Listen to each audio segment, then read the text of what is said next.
का? कार्बन एक अहम अंशल में बच्चे हम पढ़ रहे थे कार्बन की कलमी हालत।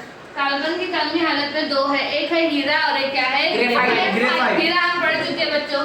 ये जो कार्बन की कलमी हालत है, ये कार्बन की कलमी हालत में आज़ादाना तौर पे जो कार्बन पाया जाता है, कार्बन दो स्तर पाया जाता है, एक आज़ादाना और एक मुरक्कब वाला।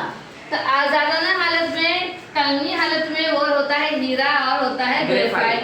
हीरा हम कल पढ़ चुके, आज हम क्या पढ़ेंगे? ग्रेफाइट। क्या होता है ग्रेफाइट? चलो ग्रेफाइट कहाँ होता है? पेंसिल। हाँ, आप लोग के पास होगी, सबके पास पेंसिल। देखो आज किसके पास पेंसिल है? बताओ पेंसिल। सबके पास है पेंसिल। चलो अब ये पेंसिल है, पेंसिल की नोक सबको नजर आ रही है? हाँ, आप बताओ ये नोक नजर आ रही है पेंसिल की, सबके पास पेंसिल मौजूद है, इसके पास क्या मौजूद है? ग्रेफाइट। अब बताइए इसका क्या क्या इस्तेमाल है? हाँ, यानी ग्रेफाइट कैसा होता है? अगर इसकी नोक हम करते, नोक क्या हो जाती है? कभी कभी टूट जाती है। तो यानी कैसा होता है?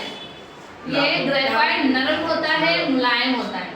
नरम और मुलायम। जब हम कागज पर लिखते हैं तो स्याह निशान छोड़ता है, समझे? तो ग्रेफाइट जो है बर्फ का भी अच्छा मौसम है। बर्फ का यानी क्या? अगर इसमें से बर्फी रॉक गुजारी जाए तो क्या होगा? इसमें से तो ग्रेफाइट अगर इसको छील लिया जाए, ग्रेफाइट निकाल लिया जाए, जैसे देखो यहाँ आपको बता रही हूँ, ये देखो ये ग्रेफाइट है, नजर आया बच्चा? ये ग्रेफाइट है। अब हम क्या करेंगे? इसमें से बर्फी रॉक गुजारेंगे। बर्फी रॉक गुजारने के बाद अब देखो बल्ब रोशन होता है कि नहीं? देखो बच्चों, हो रहा है।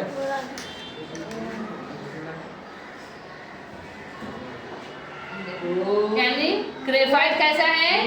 बल्ब का अच्छा मौसम है।